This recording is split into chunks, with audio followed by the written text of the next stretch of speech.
All right, welcome to Cheeky TV. My name is Sebastian. Go by Cheeky. Been called Cheeky my whole life. It's my nickname. Cheeky TV 18. Post Coles, one of my favorite players growing up. Wore his number for many years until I just decided that 10 was better, but loved him. But welcome. What is this channel gonna be? This is my first ever video, so welcome. Hopefully somebody sees it. This channel is gonna be some Man United content, some anime reaction content, and then probably some gaming.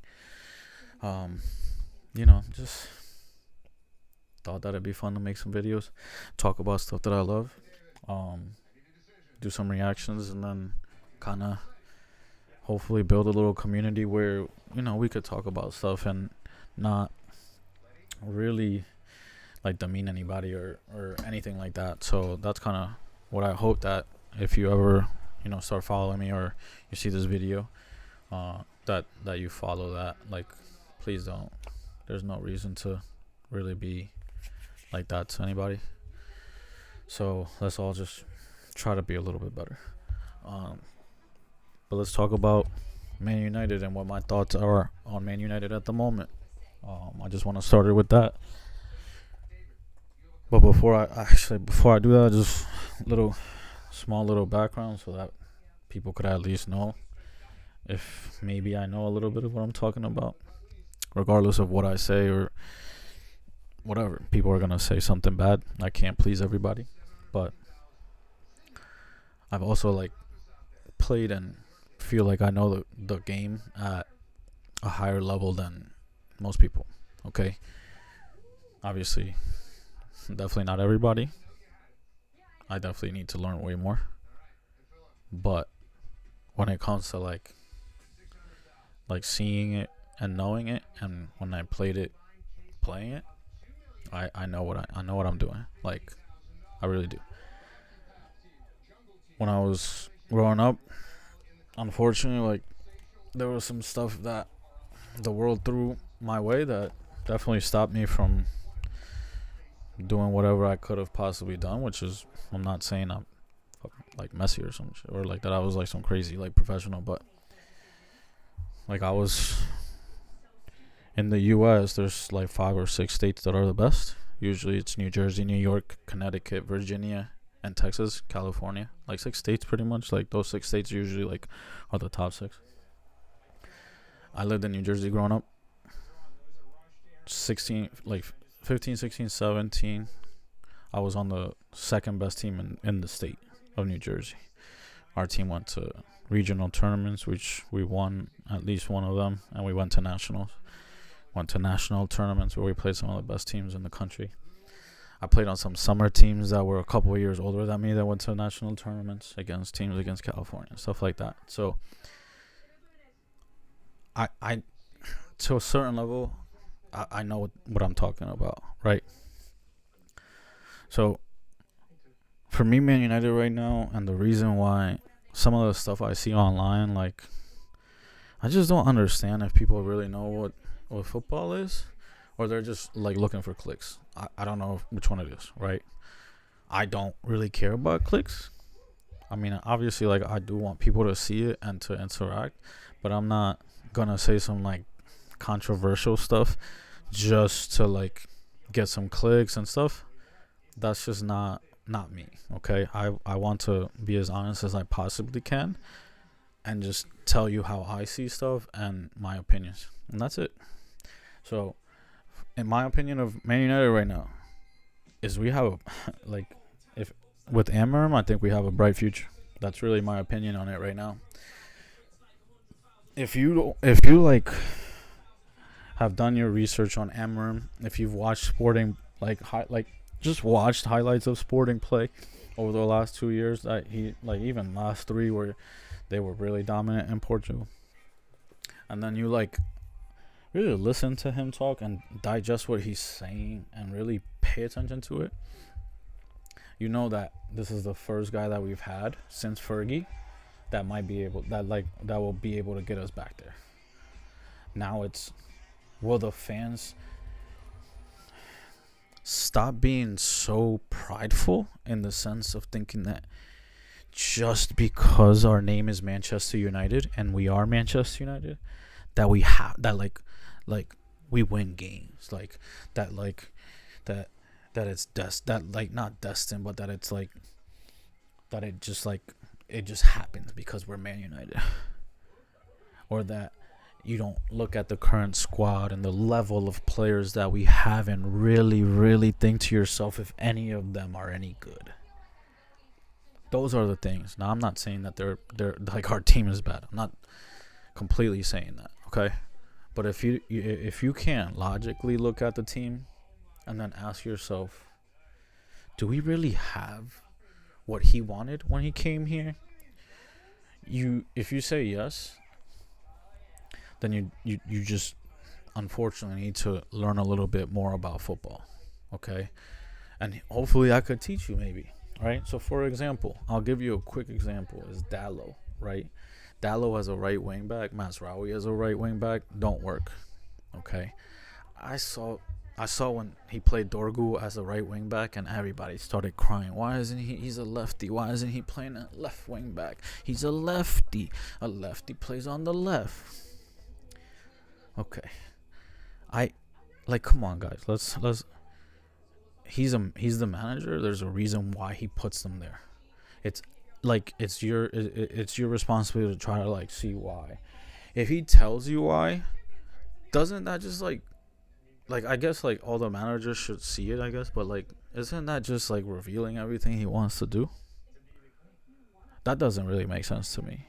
Like when people want him to like get into detail about like how he's gonna attack another team and all that in the like pre-match conference.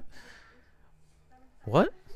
It's a pre-match conference. You think that the other manager's not gonna watch it to see if he said anything about what's gonna happen in the game? Why would he tell the like reporter how he like what he thinks their weaknesses are and how he's gonna attack them? Like the conference today, that was like ridiculous. But Dallo has been playing right wing back. Just look at the gameplay, right? And the formation and the positioning and like what those wing backs have to do, okay?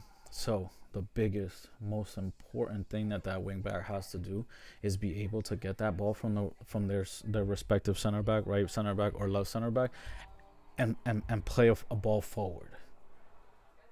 But Dallo can't, and it's not a reason of him not being able to. Is that he's a righty.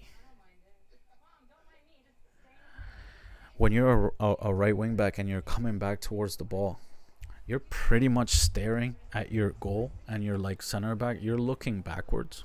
So when you receive that ball, you have to turn your whole body to be able to play the ball down the wing. Okay? That's the only way that you could do that.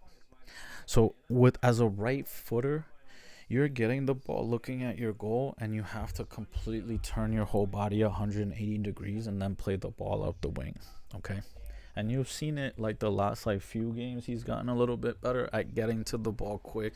And if he has enough time to turn and then send the ball down the line, and you've seen that it leads to our forward getting the ball or our attacking player getting the ball and then us being able to go forward. So that's part of what Amorim's system is. Okay? When you look at Sporting highlights and you see the left-footed right wing back, you see that instead of him having to turn his whole body to be able to play forward, he can just, like literally if I'm a lefty and I'm looking at like towards my goal on my center back and my center back passes me the ball, I could one time it across the field to my my left center back, my left wing back, one time. The ball's coming, I could one time hit that. I could one time make a pass into one of our center midfielders and then go down the wing to get it for as a give and go, because a lot of out like the stuff in Amorim leaves you on a one-on-one. So if you can do a pass, a quick give and go pass and get around your man, you're going to have a lot of space. So look at those games. Look at why he wanted somebody like that right wing back that they have at Sporting, because he was getting the ball, and not only does he beat players, which Dalot, if you look at the Liverpool game, was the one game where he played the left wing back position. How Amarim would want a left wing back to really play, especially a right-footed one, sending the ball down the wing, beating players 1v1. He was terrorizing Trent Alexander-Arnold that game, and then he never played like that again, which was just, I don't understand how that happened. That Liverpool game against a great team, he actually played that position how Amarim wants it to be played, and then he just never played like that again. I don't get it. I don't believe Dalot has enough football IQ really, but that's just how he wants to play the game. So why have we been so bad? It's because we just don't have the right people. We don't. Second, our players are too young for our fan base to demand anything from them. They're too inexperienced, too young, too inexperienced to really expect them to be Manchester United, man. We've been so bad as a club, as people who've been running the club, as management bringing players in. Like, I'm sorry, ETH, you ran this club like you thought you had 10 years to be here. You just kept buying like young players, inexperienced, maybe with potential and stuff, and just were playing them. Now, some of it was probably our horrendous, like, people running the club and like the recruiting team and all that stuff. But like it's bad. Like, what you built is bad, man. It would take way too long. Like, Garnacho is still 2 years away from being the player that he's gonna be, or that he can, like, he might show you what he'll be. Even next year, I think he's gonna take a nice jump if he stays. Hopefully, he stays. I don't agree with all the people that say that he should go, or that his decision making is so awful. I'm sorry, it's bad. It's definitely bad, but it's more inexperience than just bad. Like, if it was just bad, he would never do anything good, or like the good things would seem so out of the norm. And it's not like that. Like, he'll have one or two bad decisions throughout a whole game where he's made like 10. Okay, you can improve that. You could definitely improve that.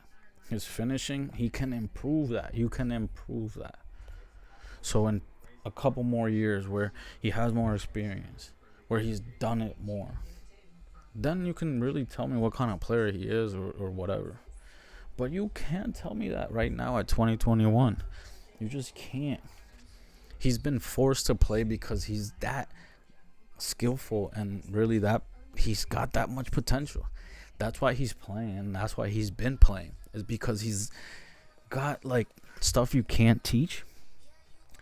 So he created many times that like many good things, and it made people like be like, oh, he could do it all the time. And like, it's not his fault, right? Like, he was brought onto a team that just didn't have anything, and he was forced to play because, like I said, he has like unteachable skills and like and attributes. So for like people to be this like crazy about a 2021-year-old and want to get rid of him and say that, oh, he'll never improve his decision making or his finishing, is ridiculous. We also don't want to give away any of our talent, people. We are trying to play better next year and to win more games next year. You don't do that by giving away your talent and bringing more talent, like other talent. That makes no sense. You get rid of your dead weight and then you bring in talent. That's how you build the squad and the club. Garnacho is not dead weight, and if you think so, then you just unfortunately have to watch. Like, you have to maybe take some classes on football if you think Garnacho has no skill set, or no like or no attributes that are like not teachable. Like, you really have to like learn a little bit more, like a lot more actually. Okay, because he does. As a player, as somebody who's played a lot, you can't teach speed. You just can't. You can't teach that. You can't teach that hunger to take people on, to beat them. You can't. You just can't. You either have it or you don't. You might get a little bit better at it, but you either have it or you don't. And he has both of those things. And that's things that not everybody has. He can dribble. He can take players on. Like, why do we want to try to get rid of that? That makes no sense. If we get rid of him, like, and replace him, what happens if that player that replaces him get hurt? What happens then? We're completely back to square one. So it makes no sense that people want to get rid of him right now. It really doesn't, and it pisses me off that for some reason people are saying that we should. It's just ridiculous. It's ridiculous. Depending on I've seen a lot of things. Internet's crazy with who's gonna be here next year, who's coming, who Man United is signing, blah blah. But if we go by all the rumors, if we can get, and this would be like who I would want in the two positions that we really need a player, is Cunha and Gyökeres. Delap, if not Gyökeres. I'm not really a big fan of Osimhen. One, I don't really think he'll ever play for the team. Obviously, he's already said that he won't play for anybody unless they pay him. So obviously, where's your mind at, really? The money is too important to him for me to want him, right? Like, it's okay to want money. Want it after you come here and win something, okay? Right? I've seen a lot of people talk about Mainu, and I agree with what they say about Mainu because he wants like a big contract or whatever. Win something. Really do something. Have you shown us a few things and few goals and few moments in the last 2 years where you're like, oh, Mainu can really be a player? Yeah. But if you tell me right now that like, oh, he's complete or whatever, you're just like living in the sauce, my friend. Mainu has a lot of stuff to like improve on. Like he does. Like obviously he's got some of those things that I mentioned with Garnacho that other like that are just God given, or like you have them. His calmness, his touch, like those like moves. When he beats players. He has talent too. Another reason why I would never get rid of him. And I've seen some people say, oh, Chelsea, don't get rid of either of those two guys. You don't. Where was Ahmad 2 years ago? Isn't Ahmad like 22, 23? Like, let me see. How old is Ahmad? Ahmad Diallo. Ahmad is 22 right now. He's going to be 23 in July. So he's 23. Garnacho's 21. Where was he at last year at 21? He wasn't even playing under Erik ten Hag. Right? Now he's 22, about to be 23. And even though this year he didn't start well with ten Hag, and then he started picking up with Van Nistelrooy and then obviously with Amorim, he didn't start doing that until well into his 22nd year. Like 22 years old. 22-year-old is what I'm saying. Like 22nd year of being alive. How can I get rid of all these other players then? These young players with potential and talent? You can't. Especially not because we're just not a good enough team to get rid of them and then try to compete next year, because our fans, that's what we want. That's what you guys are expecting, is for us to like compete next year. We're not going to do that if we sell these young like talented players and then bring some in. It's just not going to happen, because when we just wouldn't have enough. We just wouldn't have enough. 1-2 injuries and we would be screwed again.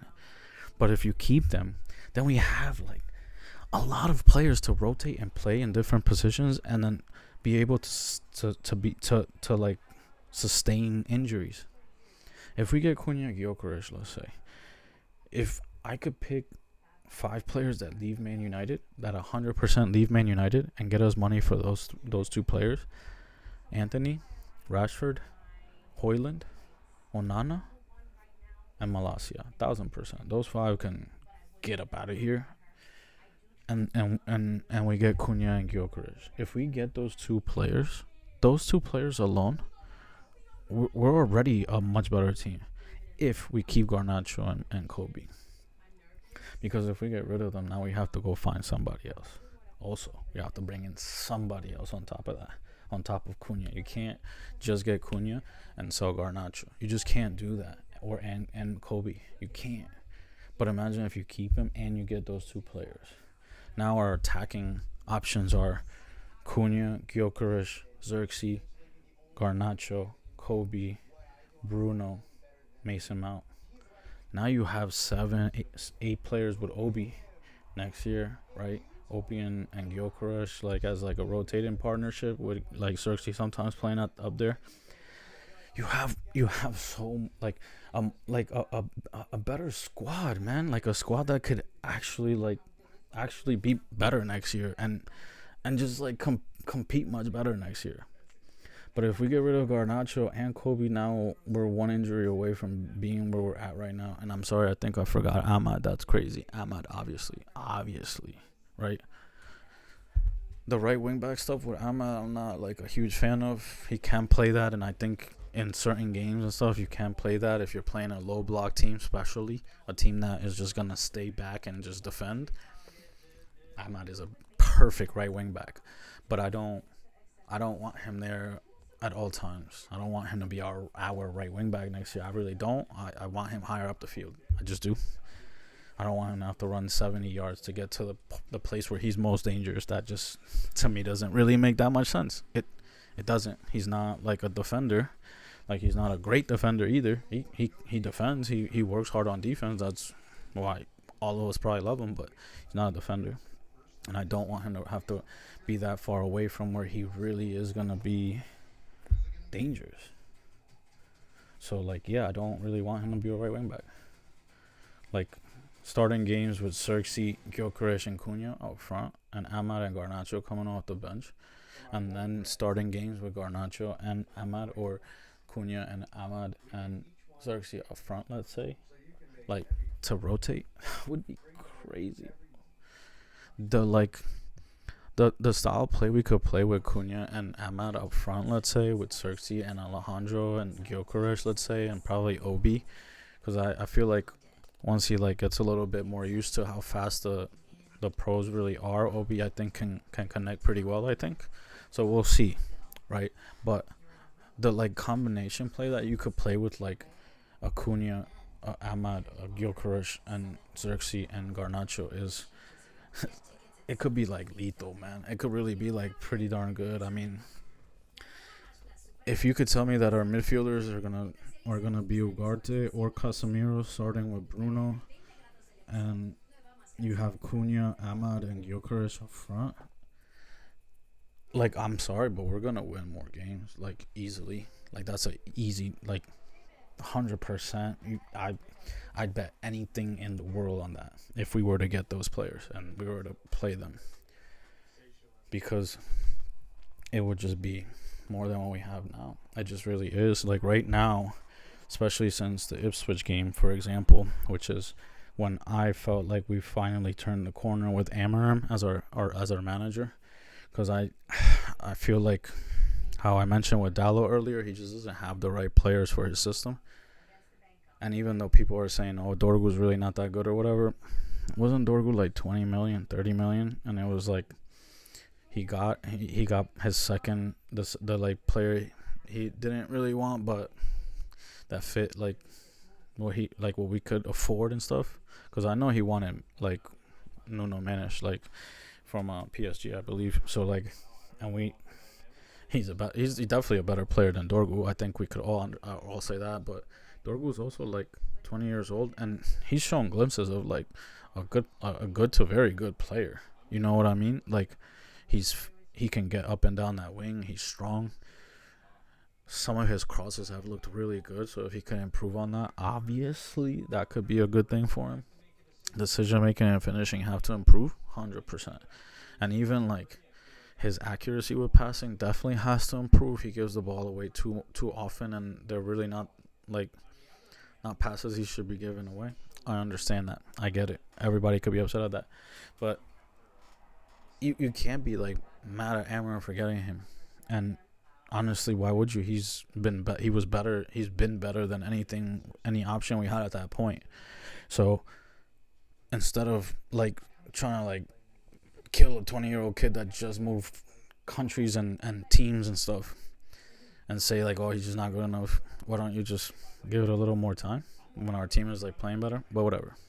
But ever since Ipswich, we've turned the corner. That's easily my belief.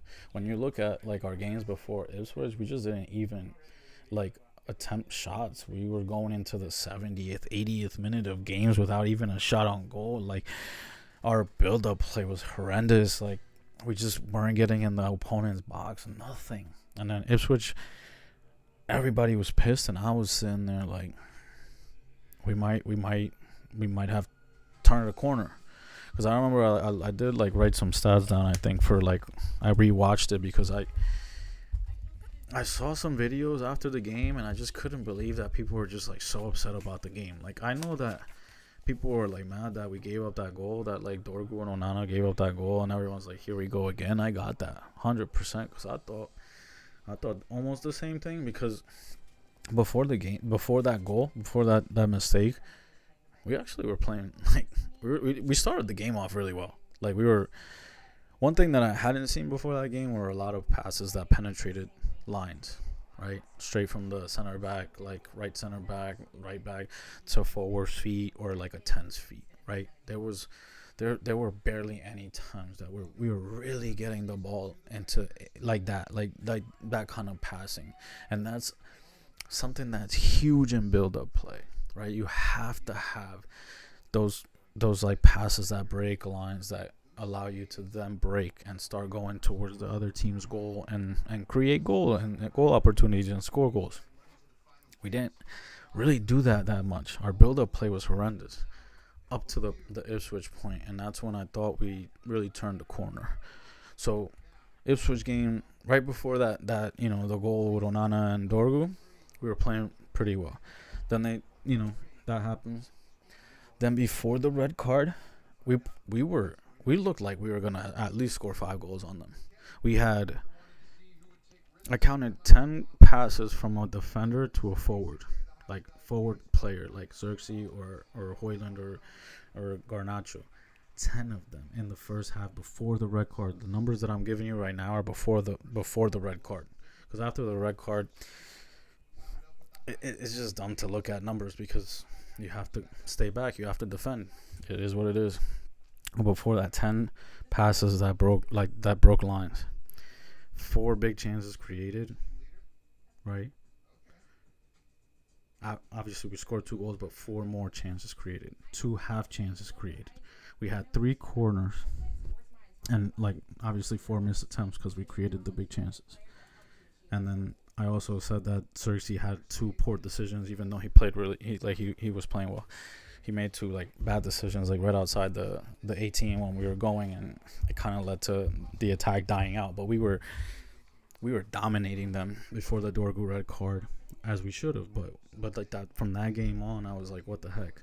Because somehow, some way, being down a man and tied at half, we win that game, and that was beautiful to me. So I was happy after the game, and when people were crying about it like afterwards and online and like over the next few days, it annoyed me because I felt really good about that game. Like obviously you see a young kid like go into a tackle, it's raining, his foot goes off the ball, unfortunately ends up being a really bad tackle after that with no malicious intent to it, but it does unfortunately happen. He gets a red card, but we play really well. Then Fulham, yes, again, we just can't finish.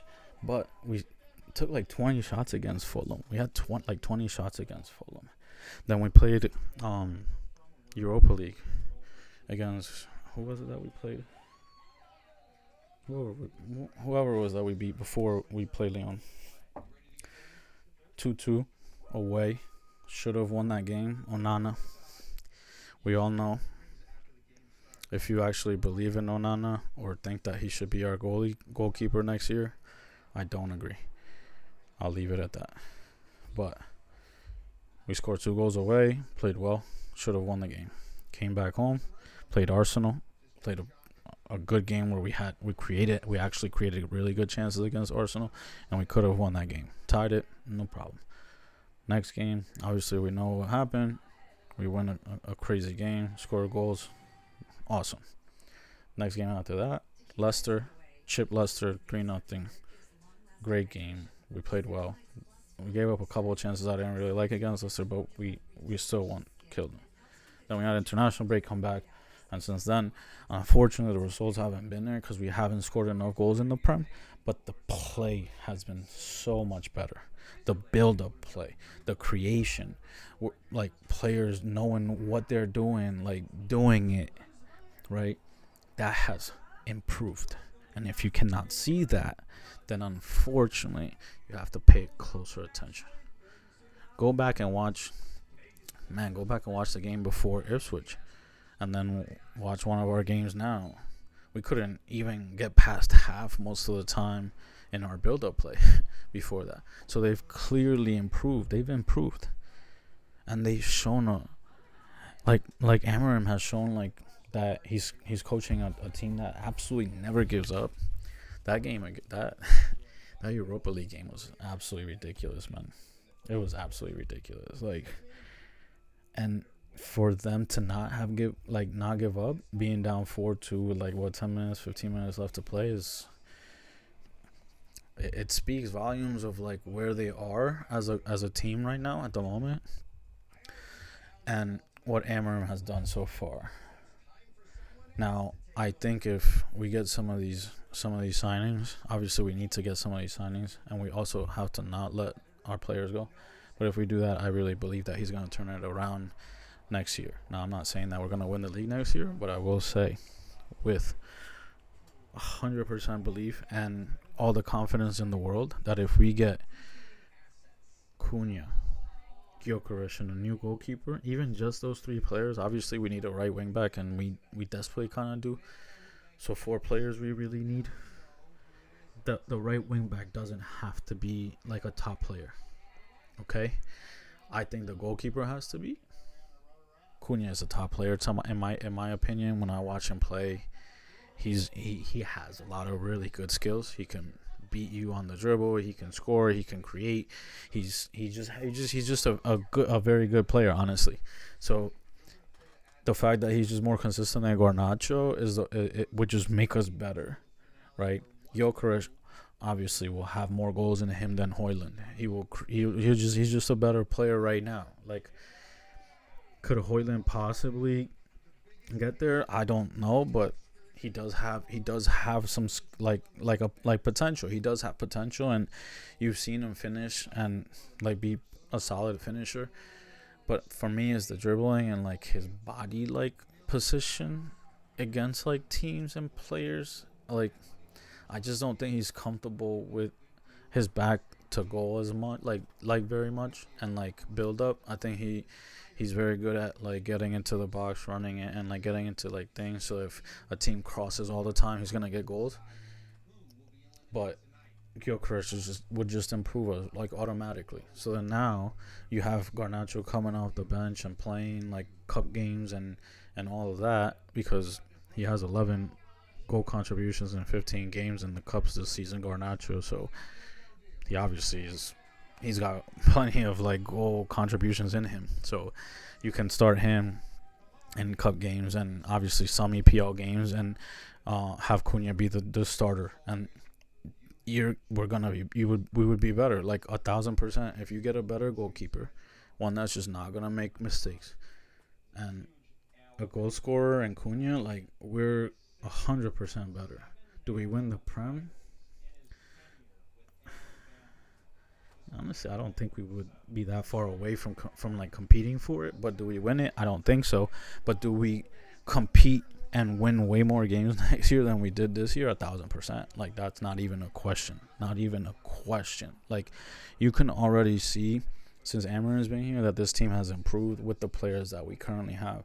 So if we get some better players and keep some of the good players that we have, we can have a better team next year and like just really do it. You know what I'm saying? So it just doesn't make sense to me to not to just like sell stuff or whatever, or for people that don't believe in Amarim or his system or whatever. Like, just go watch Sporting and see what our players like that those players did and what he wants from his team. I mean, he's proven that he can beat any team.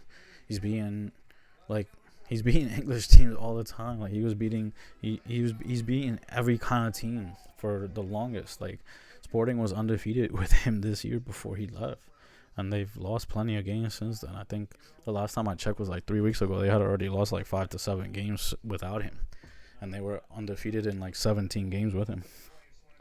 So like, obviously he built something really good there, and when he was in there, you could see that they dropped down a little bit. They were still good, but they dropped.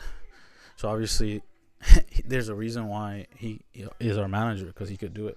And when you hear his interviews, you could really tell. Like today, he's like just like trying to like get you guys to really understand that there's a lot of freaking problems with our club, like a lot.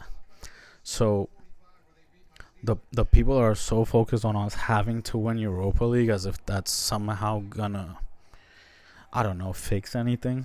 Like the people, like fans are just like, you guys like expect Man United to win trophies every year. Like you just think that like it just happens. Like you just, and I get it. I mean, there was a manager that built a club after 3 to 5 seasons, and then stayed here and continued to do what he did for a very long time. That got you to feel that way. But that doesn't mean that like just because our name is Man United and that history happened that we should, or that like we deserve it. We don't. You still have to play the games. You still have to win them. You still have to win those trophies. So for him, it's the same stuff that like Ollie said when he was here. You can have a really bad season but win a trophy, and people will be like, "Oh my God, your team is doing well," when they're not, right? Eric Ten Hag, last season we didn't finish well, but won the FA Cup, and people thought, here we go, Man United's back, ETH.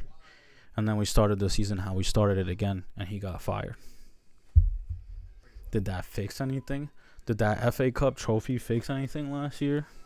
No, if it didn't.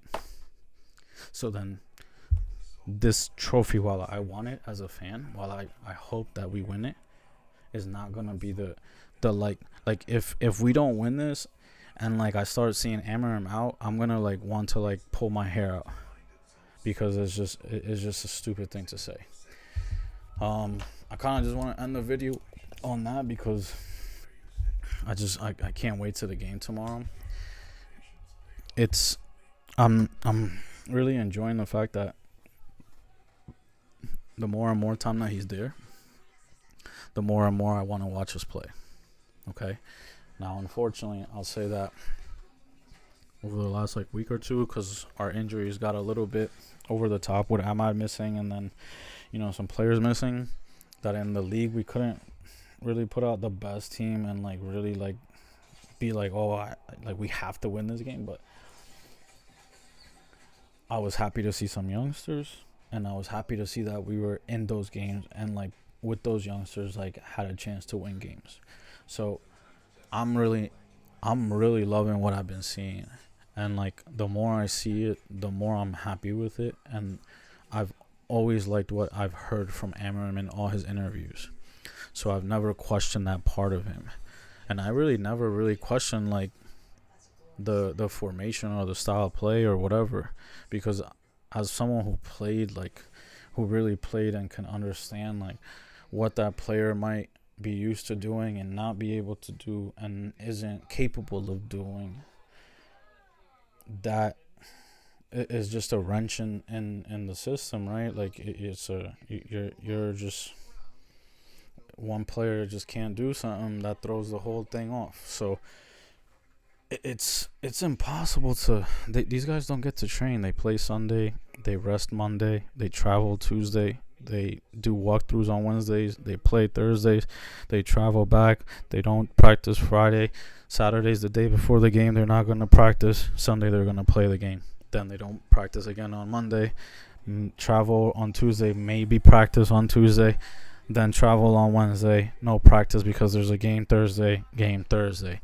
Travel Friday, no practice Saturday before the game. That's how it's been since Amarim's been here. So there's been no time to coach. And if you can't like understand that the players needed a lot of time playing games in that system to really learn how to play it, well, you just have to take a bigger look at what why they need some time or what's happening. So just take a little bit bigger picture, step back, see like, just ask yourself a couple like reasons why why that could be happening or not, and that's it.